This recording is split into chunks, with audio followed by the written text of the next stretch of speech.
Hi, I'm Riley. And I'm Ryder. And this is my dad's show.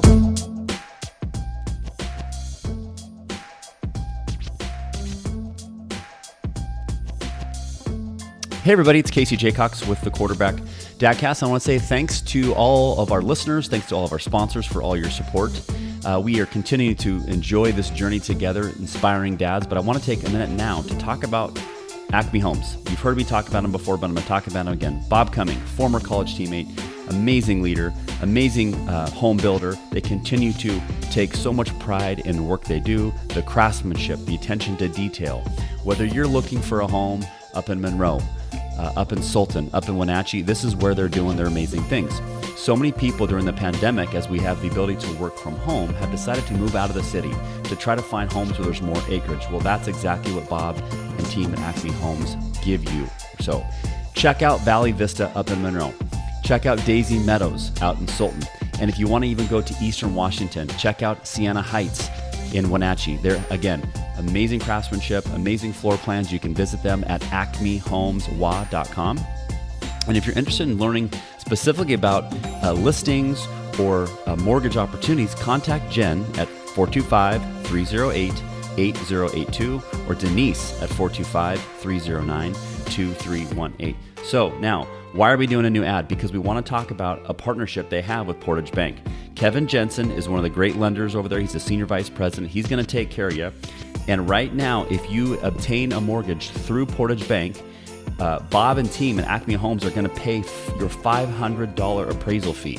I said that right. They're going to pay your $500 appraisal fee by buying a home through them, getting your mortgage through the folks at Portage Bank. So don't wait. Now's the time to contact Jen, contact Denise. Again, Jen's number is 425-308-8082. And again, Denise is at 425-309-2318. Visit acmehomeswa.com right now. Don't wait. Thank you again for listening to the Quarterback Dadcast. So with that, let's get right to today's episode.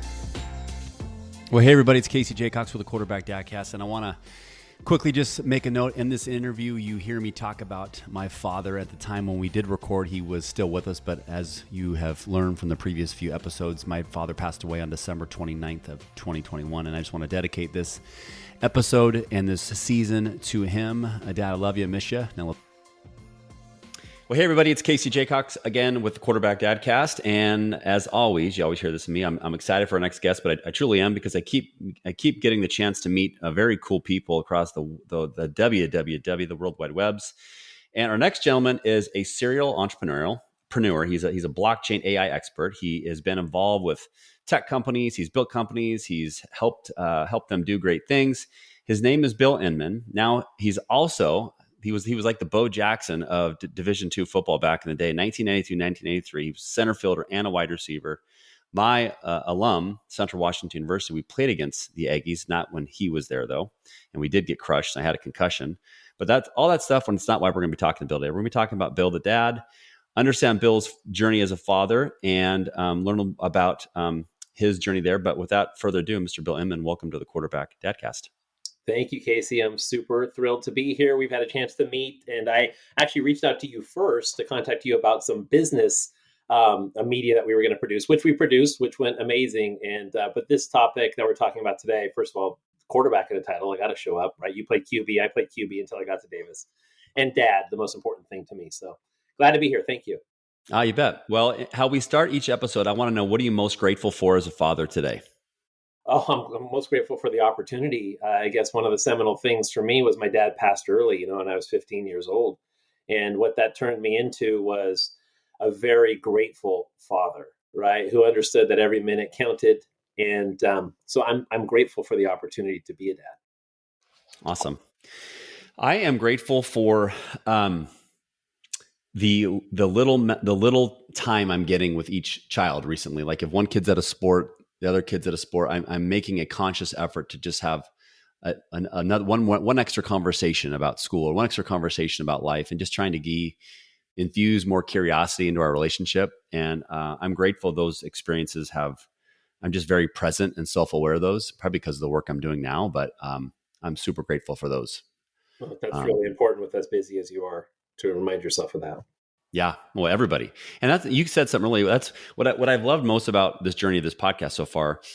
Um, who cares if people are listening at home and you're not a blockchain expert, or you're not a quarterback, or you're not a CEO, you're not this or that.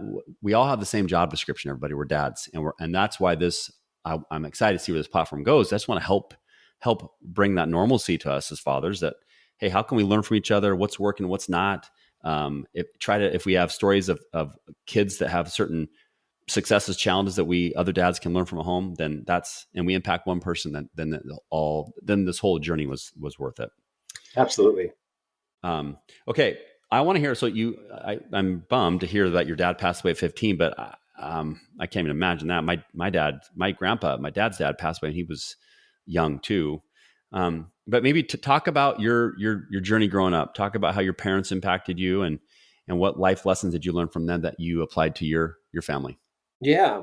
And I'm sure that this will relate to a lot of people out there. But so I grew up in Los Angeles, actually a city called Lomita.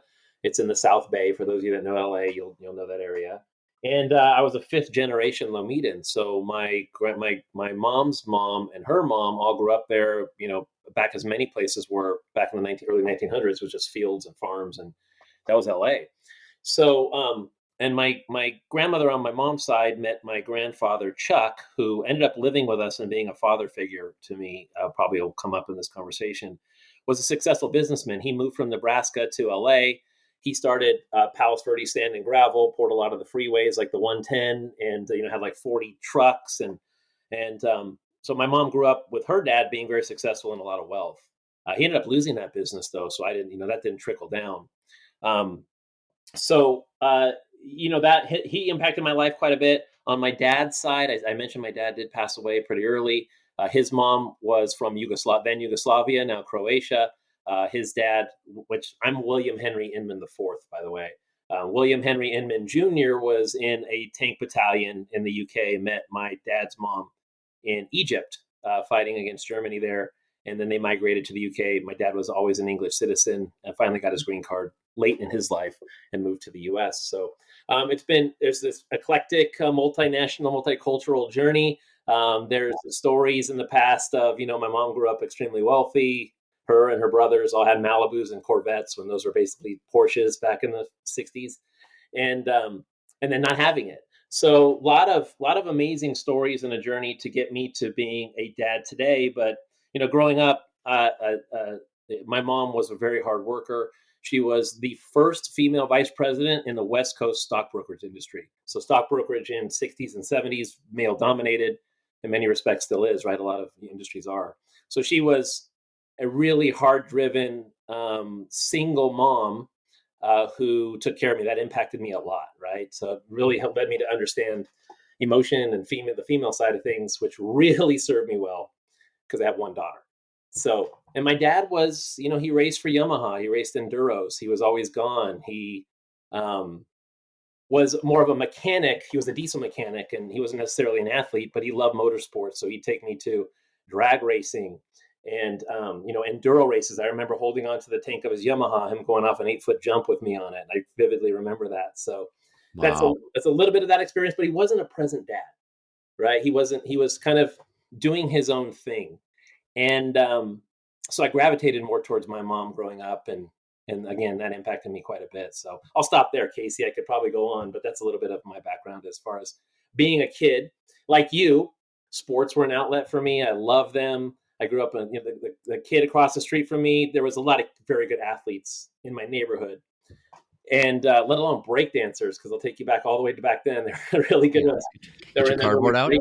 That just popped up in my head. But the kid across the street from me, Tony, who I recently talked to, he played for the Oilers, and then he played for the Seahawks. So we had some pretty rough asphalt tackle football games in the street. But that's how it was in the neighborhood. You played sports, and you just made it happen, Wow.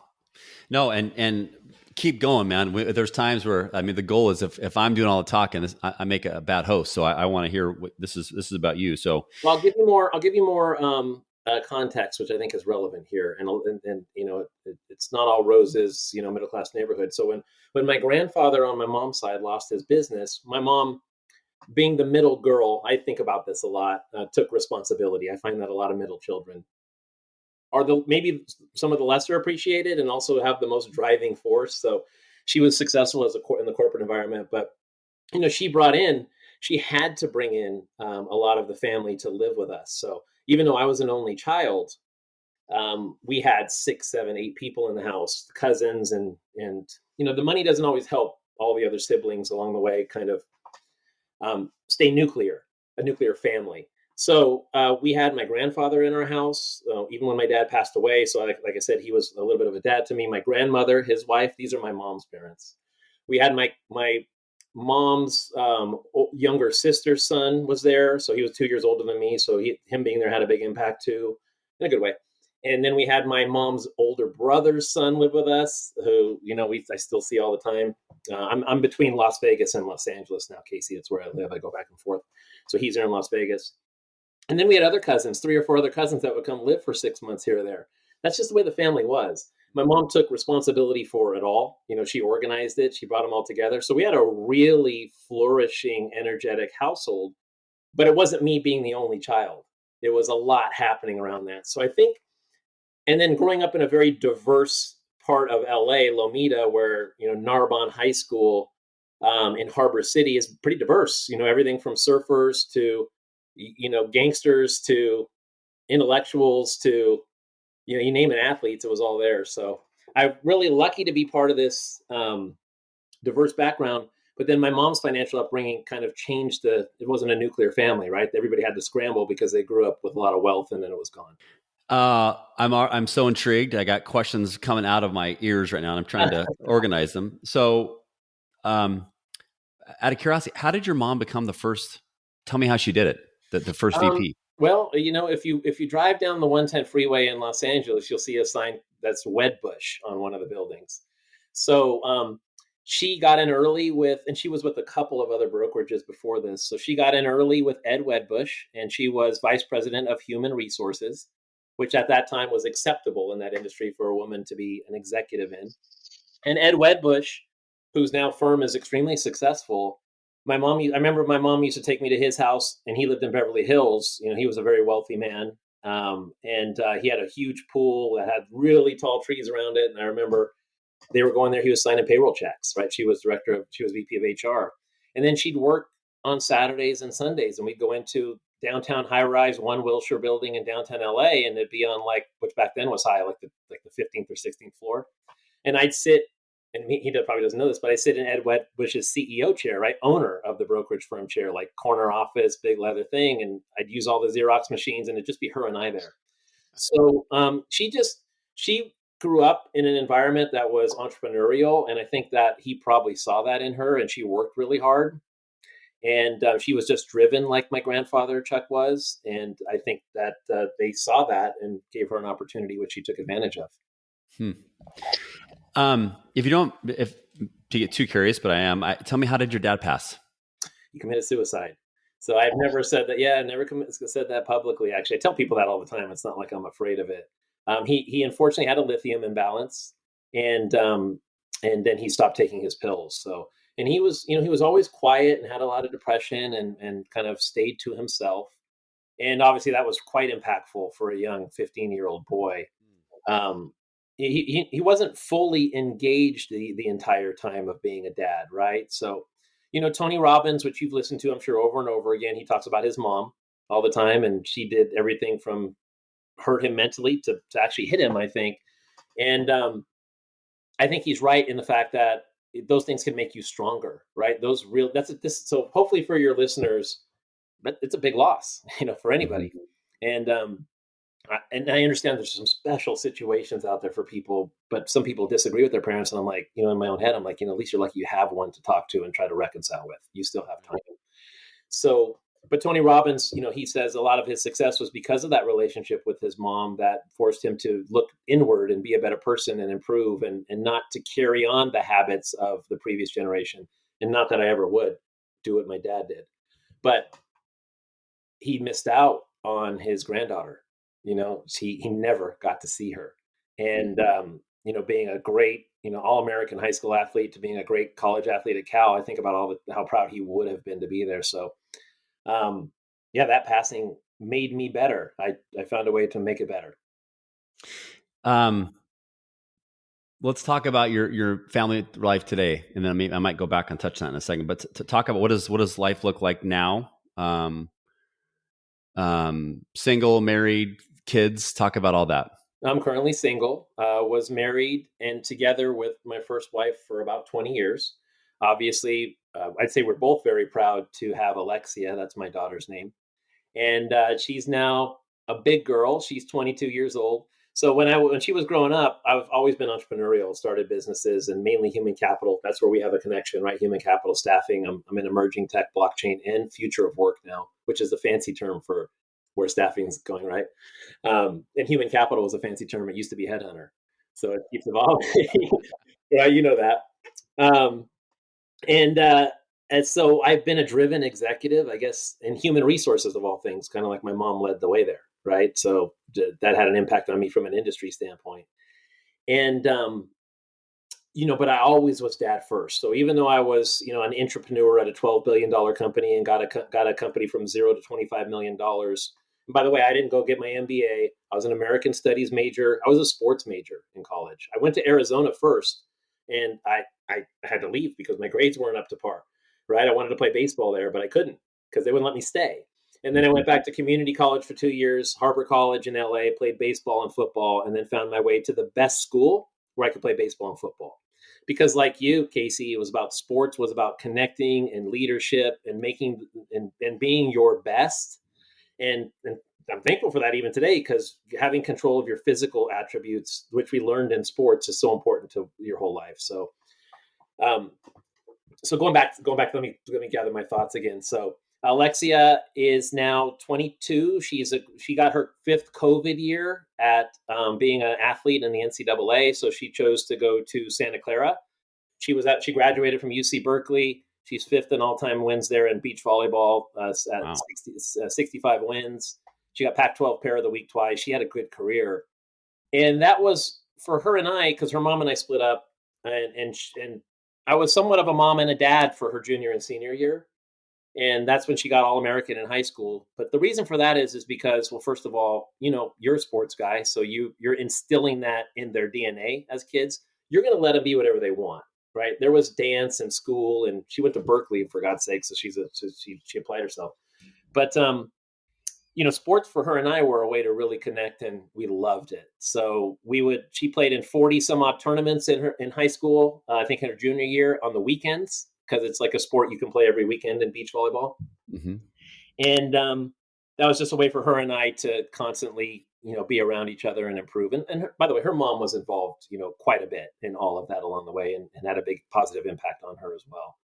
So life now, though, is, even though I was entrepreneurial, even though I was, trying to bring myself up by my bootstraps and startups and so forth, I always, being a dad, came first. I was commissioner of the softball. I was an executive in the softball league, right? ASA in Manhattan Beach, where I live. And then I was commissioner of the high school beach volleyball club, which now has like 120 wins in a row. It's got to be one of the longest high school win streaks in the U.S.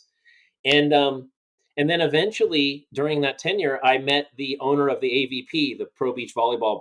Pro Beach Volleyball's #1 brand, and I got involved at an executive level with the AVP. And my goal always was, hey, I can be around her by being active at the highest level of beach volleyball, but I can also show her that you can do more than just be an athlete. So she's gone now, and she has a great boyfriend that currently plays defensive end at Stanford, and she's super thrilled to be around him, and she's a good girl. But now I have a girlfriend now.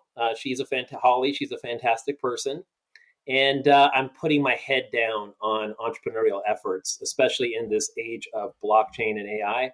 I've never been able to do that my entire entrepreneurial career. It was dad first. So now it's about business and having fun and meeting new people like yourself more than anything. That's awesome. Yeah. You got a lot to talk about here, man. As you think back of what you went through, like all the different cultural aspects and what we went through in 2020 with so much, social unrest, I know that impacted me dramatically as a middle-aged privileged white guy, which I don't take for granted. And I dive deep now to conversations of all my friends of different color, different backgrounds. And I'm way more curious, and it's such a area of growth that I'm very proud of. But like for you, multiple you got Nebraska, you got different countries, you got, talk about what we went through in 2020, your background from a family perspective, and then how did that impact you as a dad with your relationship with your daughter, if any? Yeah, so let's hit the multicultural stuff first. One of the things I'm super thankful for that I don't think my daughter had as much of in Manhattan Beach, which if you know Manhattan Beach, it's kind of, it's a beach community that's pretty homogenous to some degree, but also great people. When I grew up, I went to, like I told you, that the school kind of had a lot of different people there. When I went back to community college, the day that the Rodney King trial, the day of the riots, the day before I was at Florence and Normandy driving people back home in South Central that I played baseball with and football with, right? I was their ride because they didn't have a ride. They had to take the bus. I'm like, yeah, I'll take you, no problem. And I had friends I played sports with in college that some of them were around drug houses and literally got shot executioner style, and Derek Flax was a great pitcher out of Washington High School in South Central, but he didn't make it past his 19th birthday. So I grew up around all that stuff, but also around Palos Verdes in Los Angeles, which has a lot of privilege, right? And there's a lot of wealth. So I am super thankful. That helps me so much in business today to have experienced all that. Mm-hmm. And I'm thankful Lex went to Berkeley. Lex, my daughter Alexia, I call her Lex, because she got to experience that outside of Manhattan Beach. So 2020 was a trip. And, what I tell people, and I told a friend of mine who's a lawyer in Stockton, he's probably the top defense attorney in Stockton. And Stockton was the murder capital of the U.S. We were watching that like years ago, watching the Arab Spring and how Twitter was kind of creating uprisings and things like that. And he's like, wow, look what's happening around the world. And I said, I guess I won't mention his name because I don't need to put it out there. But yep. I said, you know what? It's because of technology is changing. The way we're communicating is changing. Twitter and now YouTube, right? As YouTube was seminal in 2020 in exposing social unrest and inequities, which, growing up in a multicultural environment is super important to me. I don't think anybody should be held back. Females shouldn't be held back. I got a single daughter. I have a lot of friends that, they're great, brilliant people that are considered minorities. So, but it's technology that's changing us. And hopefully you saw this with Zuckerberg, Meta and Metaverses will strip away. Like you won't know who you're talking to from an ethnic standpoint or gender standpoint or socioeconomic standpoint in front of you. So that's going to be a different world. But so 2020, one thing that sucked from a realistic standpoint was Alexia was in the middle of an amazing season. The team at Berkeley had just come off beating USC. USC won the national championship last year, so they're pretty good. And they were 9-1, and they were ranked 7th in the nation. And then, hey, we're shutting down the season. So I was thankful to have her home. It was great to have her back at the house because she had been gone for 3 years, and we had a good time and got to barbecue every night, went on walks, but it was a real bummer to see all of the athletes and all the kids not being able to experience life. And I just thought to myself that, man, how's it going to affect them long term, right? As a dad, again, she was 21. She had her 21st birthday in COVID. So we got into the car and drove up to Hollywood, and you could wear masks and kind of go in for a drink to go. We did that and did a whole bunch of stuff like that, but it affected her, right? So her priorities changed a little bit in COVID, and rightfully so. She met her boyfriend that she currently has on social media, and they developed a relationship during COVID, and that's been a big focus for her, which is awesome. He's a great guy. But her focus shifted from being hard driven, let's get all Pac-12 All-American next year, let's get to 100 wins, to like, okay, I got to experience more about life here. Mm-hmm. And as a parent, one thing you can do and this is probably advice for parents of an athlete, you can't drive them too hard because, first of all, it's not even them, it's us at that point if we're driving them too hard. So letting her evolve into her new mindset, she's still a badass on the court.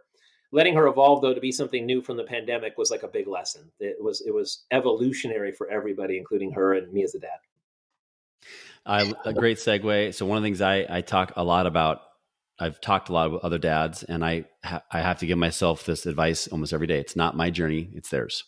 Right. And it's our job to help give them opportunity if they ask for it, tell them what's able to, but in the end, like I always tell my son and daughter, like, Dad already played football in college. I was really lucky. I was one of the 2%, whatever it is, to go, QB at that.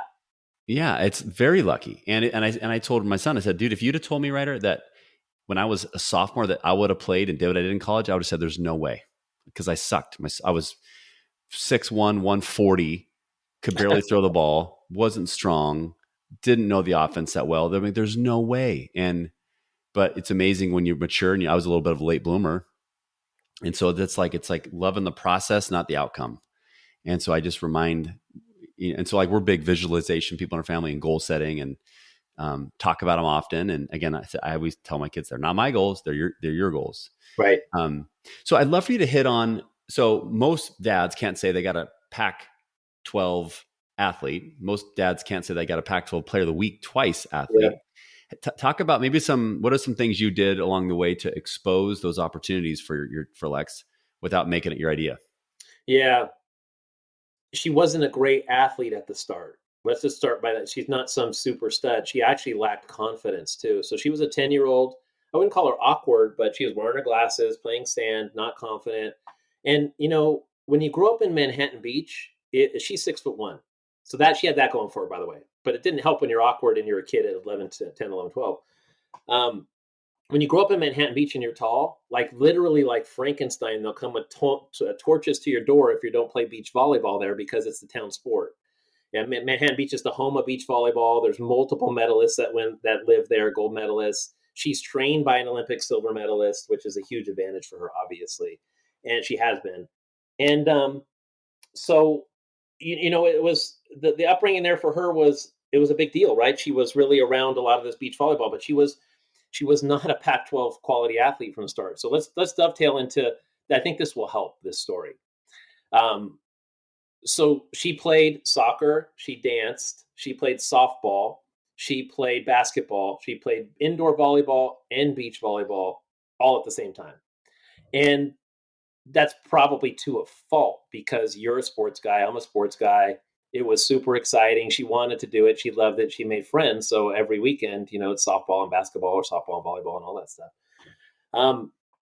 And in competitive indoor volleyball, so as some of you know, like Texas is really good, and then some parts of Indiana are really good, and California is really competitive for young girls in volleyball. And then in beach volleyball, it's interesting that even 14 or 15-year-olds will dress, because the uniforms in beach volleyball, right, they can get skimpy for the older women, but even that would penetrate down into the kid level and be like, you're 14, and your attitude and what you're doing. And my daughter always wore t-shirts and shorts. She just never felt confident enough to do all that. So over time, I always told her, number one, it's a marathon, not a sprint. And so it doesn't matter where you are today. Take the lessons, learn, get better. Let's go practice. I always used to go out and practice with her, just hit the ball. I still miss those times, right? Being the dad of a 22, Casey, you still got them at home. Just every day you're throwing the ball or bouncing the ball around or whatever. I miss those days of just walking down to the beach with the ball and having her serve 40 serves to me, and having the wind blow and the sunset, and what great memories. So it goes back to your initial being present, right? Being present in those moments. I have those memories, which is amazing. But she worked at it, and she sucked at first, and she never used to win. And of course she has the height, right? 6'1" is not bad, but she would go to the weight room. She would practice all the time. She played 40 times a year. And then finally it clicked in high school. And she would play against people that are 6'3". They were in the Olympics last year. She's played against Olympians in Southern California. That's what you do in beach volleyball. But hard work, grit, determination, consistently playing, going after it, all the things you normally hear about, that works. Perseverance works. And it was hard driven for her. She really loved it. And it was a family thing, and she had a lot of friends around it. So, she worked at it. That's how she became. Then she went to Cal, and she would call me crying from the court, because she was in college beach volleyball. There are 5 courts. Your best player plays on the one court, and you have a big team. And then there's a 5 court. So it's not your best player, right? I'm not gonna say bad player. And she got thrown on the one court as a freshman with one of the best freshman talents there were. She's been All-American basically 2 times, her former partner, but she was expected to keep up. and do that. And they did great. They went like 21 and 12 for freshmen playing against Olympians. And it was a good, but boy, it was that tough. So you believe in yourself. As a dad, I always supported her. I learned early that criticizing technique wasn't a good thing for me to do. First of all, I wasn't qualified in beach volleyball to do it. And I will tell you that even in football, if I had a son, I probably wouldn't be qualified. They need to talk to somebody else that looks at this stuff every day. So we just tried to get her in front of coaches that knew what they were doing. I didn't criticize her. I just said, it's a marathon, not a sprint, right? This is long term. Watch who falls off. And then kids would fall off the sport and be like, I can't believe she doesn't play anymore. That's crazy. She was 6'2" at 16. And so a marathon, not a sprint, has been her attitude and her hard work. And it's been a fun ride. Wow. That's cool. That's good. That's great. I wrote that down. I got a page of notes here. I'm already on page 2. Hopefully people are listening at home or taking notes too. I want to talk about, so actually quick question for the dad out there, like what the hell is blockchain? How do you simply talk about that for the dads? I have analogies because I raise money in the industry. So imagine any dollar bill or $20 bill you have around the house. Imagine the story it would tell if you knew who it changed hands with, what it was spent for, and its journey from the Federal Reserve to in your wallet today. You probably could have an Academy Award-winning movie just by following $20 all around the world, like going from the laundromat to maybe more black market type deals, right? So blockchain is kind of like that. It's an immutable record that tracks every. Now, Bitcoin is just one use of blockchain. So I'm going to stick with that for now because people know Bitcoin.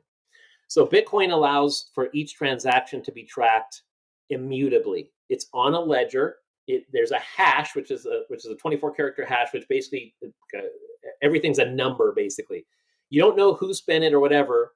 You can actually, with some detective work, kind of pinpoint who's who in the process, but that's not the point here.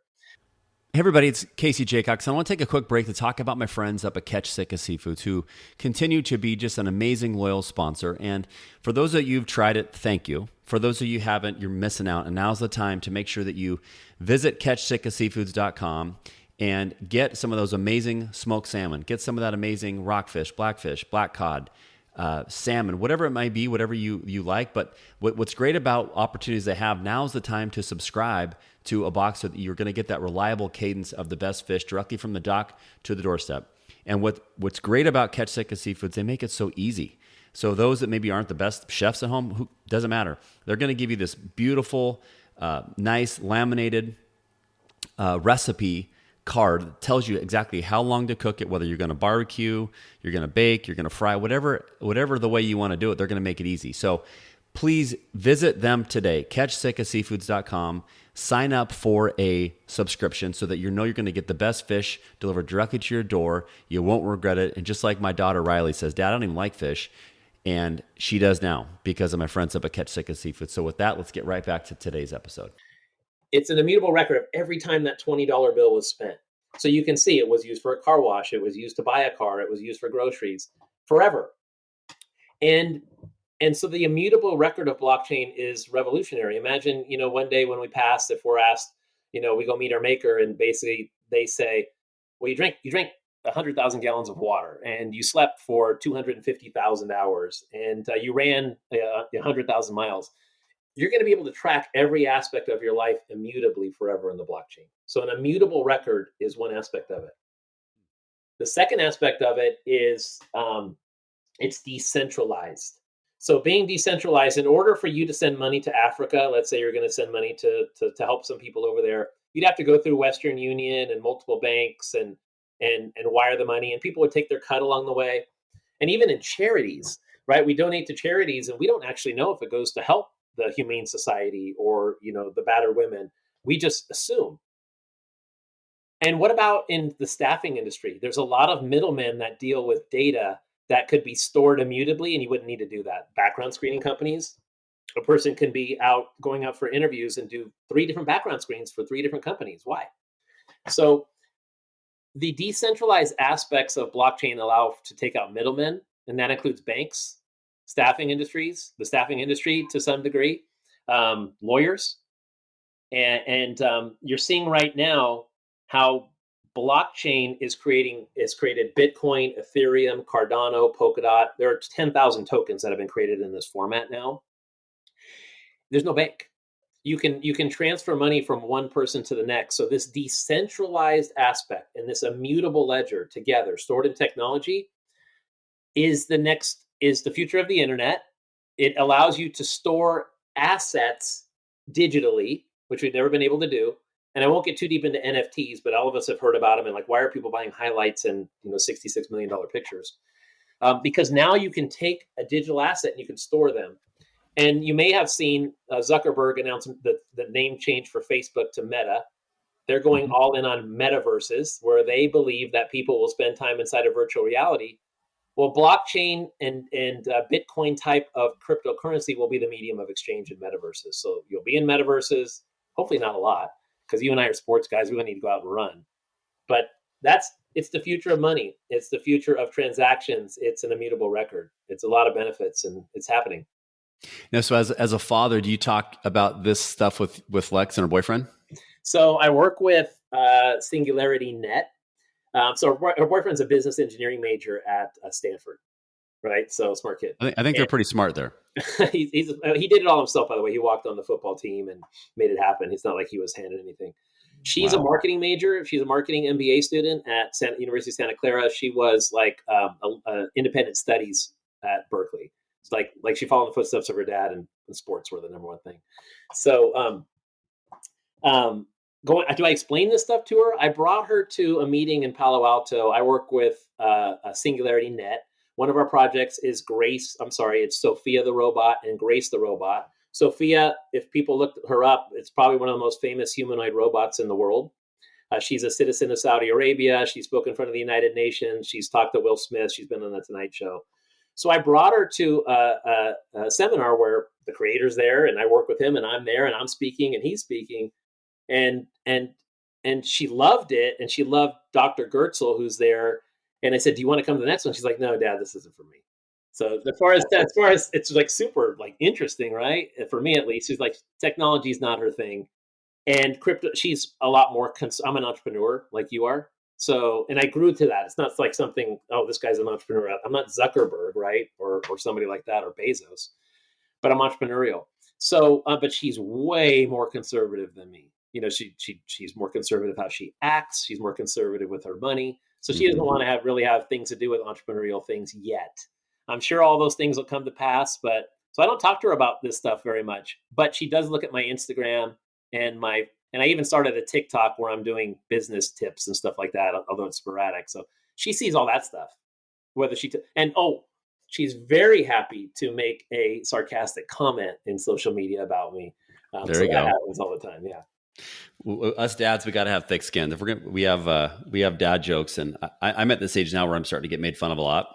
And I think the bad thing I've realized of being sarcastic and having, I'd like to think my one-liners hit more positive than negative. Like that gift, I feel like my kids have that gift now better than I do. And so sometimes I'm like, I have no comeback. Like, stop bullying me. Especially when they're getting funny on you and they're riffing off one another. They might even practice. They might even talk about their routine that they're going to get you with before they see you. Well, maybe that's my problem. You help identify. I teach companies I coach the art of practice, and I always say if we're not practicing on our craft, we're practicing on our clients. And how would they feel if we told them we're practicing on them? And so I've talked to my kids about that. So maybe that's what they're doing. They're practicing, and then they're just torching dad at night with their jokes. So yeah, maybe you're growing little Dave Chappelle's there at home. Okay, so I want to talk about one of the things I like having dads share is an area of their dad game that has been a struggle, or that they you obviously have been through it. You got a daughter in college, but some of our dads are either first time dads, they got really young kids, or they're high school kids, similar like me. So maybe as you think back, talk about a time where maybe Bill wasn't his best, and how did you learn and grow from it? I mean, that's every day, man. Right. But I'll tell you a story. One of my best friends, I was in Vegas recently. He was in town for a conference, and he brought his business partner, who is the founder of a company that is $1 billion company. And he just sold it and he cashed out, but he's cashing out over time for like $200 million. Pretty good. Super duper family guy, fantastic salt of the earth person, lives in mid-America. And he was talking about his oldest daughter. and he might listen to this, so I'm just reiterating what I told him that night. And yeah, she's playing sports, she's kicking ass. We go out and practice all the time. I tell her this, I tell her that. All good things. This is a great guy, right? He's growing like a superhuman athlete. I'm like, dude, let me tell you one thing. This is real, I think. So make sure that you just take a Thursday or a Tuesday and put it in your own schedule where you don't say anything. All you do is listen to her. First of all, it's a girl and they need to be listened to, right? They really do. And I was always many times quick to talk and instruct and tell what to do, or give one quote that sticks with me is, or prescribe from my own autobiography. I think that's Stephen Covey or somebody said that. And let them learn their lessons. I needed to shut up, and I still need to do that. And she still says, Dad, just listen to me. And as men and entrepreneurs, and and even if you're stressed with work and everything else, sometimes we want to be the guardian and instruct. And what, especially a daughter, in my experience, is I just got to stop and listen. I'm still working on that. I work on that, in my relationships with my girlfriend, with my mom. I need to be better with that. And I can't stress enough, just get in the habit of, okay, on Tuesdays, I'm just going to listen. I'm not going to talk. Like, then you can remind, oh, it's Tuesday. I'm not going to talk today. Mm-hmm. So having some kind of system or mnemonic device to basically tell yourself to listen better, I think that's the one piece I could have done better this whole time. Maybe talk about the impacts you think that had by not being a good listener. By not being a good listener, see, what they say is that men will look for girlfriends like their mom, and girls will look for boyfriends and relationships like their dad. And there's nothing wrong with the same sex, so it's similar type of thing. So if we're talking all the time, they're going to seek out somebody that talks all the time and doesn't listen to them. And as a dad and the dad of a daughter, I wouldn't want that. I'd like for my daughter has an opinion and be able to say that. So I think it's dangerous we have to lead by example. That's another thing I told her all the time. Pick your head up. You lost today. Lead by example. Show up tomorrow. Play good. It's a marathon, not a sprint. So if we want to lead by example, and as a daughter, I can speak to daughters. I can only speak to my experience as a son, but I think I need to lead by example and listen, because that's the example that she's going to look for in life in a relationship. So I think the things that we do, as good as we think they are, they will copycat those, and they will look for those qualities in whoever their partner is. So we better take inventory of whether those things are actually good, or if it's just our ego trying to basically clone itself in someone we think that we have power over, if you want to look at it like that. Yeah.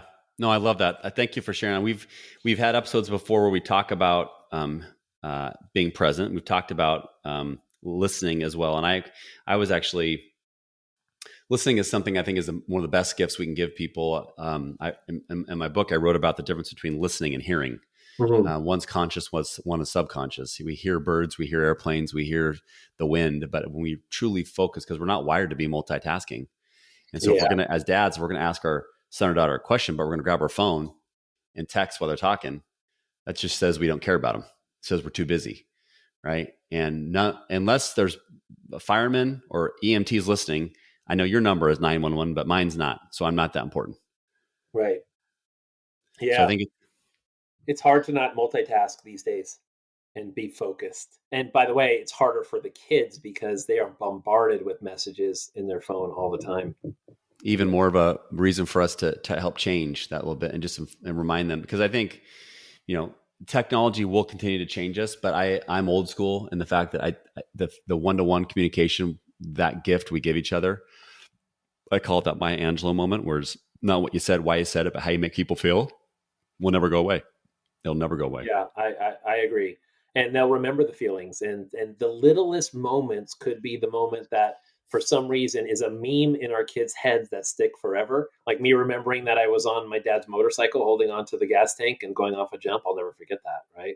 Like I mentioned earlier. So it could be the littlest thing you say or the repetitive thing you say. It's a marathon, not a sprint. But we always have to kind of lead by example on ourselves, because it could impact them heavily. Love it. Okay.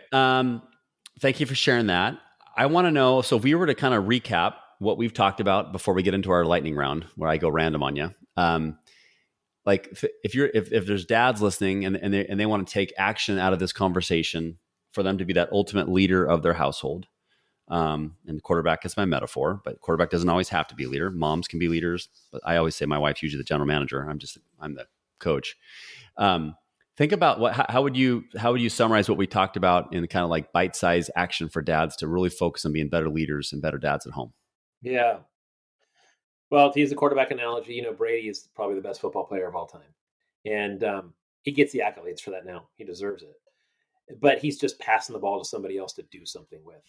And as a dad, that's the lesson I learned, whether it's the listening side or just being there for her, is I just need to get her the opportunities to be better.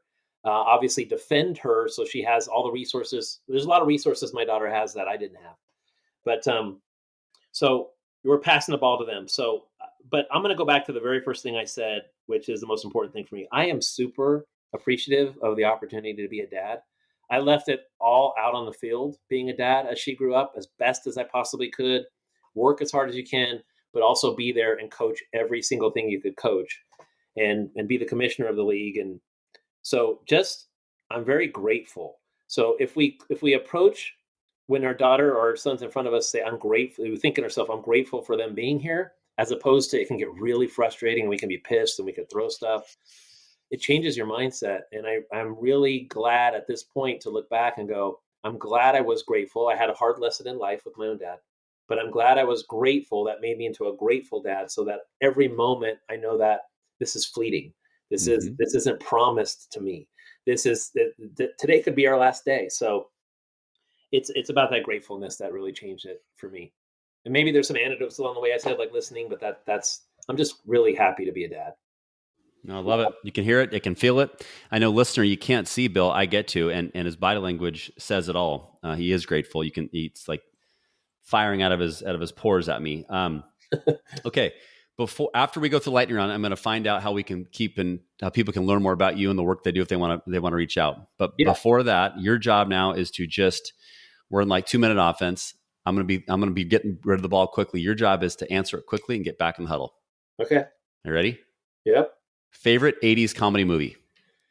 Oh, probably Vacation comes to mind. God, beautiful. Russ? Favorite Caddyshack song is not too far behind either. So No. Favorite song in your phone right now? Oh, my number one favorite song, believe it or not, is Sade, Sweetest Taboo. Okay. If you were to write a book about your life, what would be the title? Well, I did write a book. It's called Repetition. It's where all my lessons are in, and it's just for me. And I look at it all the time. Okay. So I learned all my learnings and lessons I put in that book. Repetitively look at it. Love it. That's awesome. That's like power of journaling. If you were to star in a movie, actually, if there was to be a movie written about your life, what would be the title and who would star you? I am Yul Brynner in The Magnificent Seven, the old one. That's totally me. I've been an entrepreneur for a long time. I get teams together and try to do what's ethical and for the right thing. There we go. Love it. If I was to come to your house tonight, what are we cooking for dinner? Oh my goodness. Well, I love to barbecue steaks. I happen to live next door to a person that has a meat business. So they're always like really good, but we're having steaks and steamed vegetables. There we go. Sounds good. If you were to book a vacation in the next 5 minutes, where are you going? Go to Hawaii. Always been amazing there. Maui. Good. I could use that right now. Road to Hana would be any great day on that road to Hana. Last question, if you were to be doing any other job than you're doing right now, what would you be doing? You answer it for me. You'll know what it is. What is it? It's part of your title. Being a dad? Oh, quarterback? Yeah, football coach. Okay. Yeah, I'd be a football coach, and I'll get there. Someday I will be a high school football coach. Love it. Yeah. Lightning round is over. Bill, you made it out unscathed. Good job being succinct. We just scored a touchdown on that 2-minute drive, so well done. Nice. For listeners that want to learn more about you, if we've intrigued them about what you've said about raising a Division I athlete, becoming a very successful entrepreneur in the AI, blockchain, crypto space, tell us how we can find out more about you. Yeah, I mean, I'd love to talk to anybody that's a dad and has questions. That'd be first and foremost. But you can find me at BillInman.com, BILLINMAN.com. Okay. And LinkedIn is my biggest social media, so you can find me there.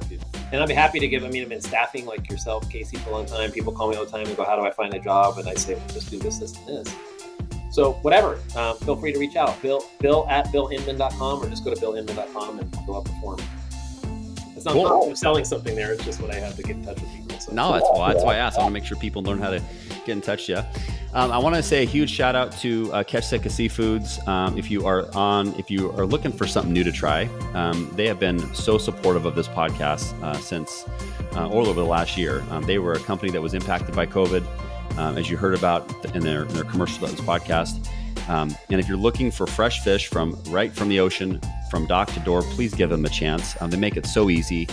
You've heard me talk about them before. They give you literally like this nice, easy cooking card that gives you 4 chances, different ways to cook it. And I love the whitefish. My daughter, who doesn't even like fish, she loves salmon now, and smoked salmon, which I think is hilarious. She used to call herself a pizzatarian, and now she loves salmon from them.